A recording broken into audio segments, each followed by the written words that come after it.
Dear viewers, welcome to the Nerd Program.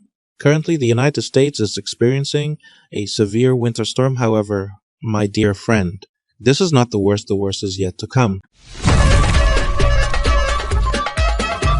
A terrifying volcanic activity occurred, resulting in one of the most powerful volcanic explosions ever recorded. The explosion sound reached areas as far as 2,500 kilometers away, and volcanic ash spread up to 300 kilometers. Darkness prevailed for 2 days within a radius of 500 kilometers, with volcanic ash covering vast areas of the northern hemisphere. But, my friend, this happened in April 1815 during the winter on Mount Tambora in Indonesia. The acidic gases that spread in the sky prevented sunlight reaching these areas. At that time, temperatures dropped to a level not seen since the Middle Ages. People were eagerly waiting for summer to arrive to end this cold spell. However, in the following year, 1816, the winter months passed, but summer never came a whole year without summer. Oh my God, what about vacation? In 1816, the cold persisted, causing tens of thousands of deaths. Agricultural crops rotted, resulting in terrible famines, poverty, political turmoil, and mass migrations of people.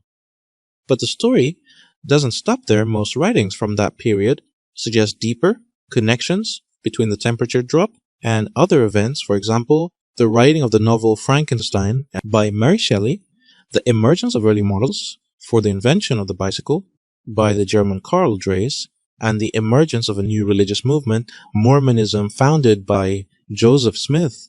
The question here is there truly a connection between these things and the temperature drop? The answer, dear viewers, is yes. The impact is far greater than you can imagine. Temperature can be a decisive factor in the simplest details of human life and in the history of humanity and the planet itself. Let me provide you with some evidence before you accuse me.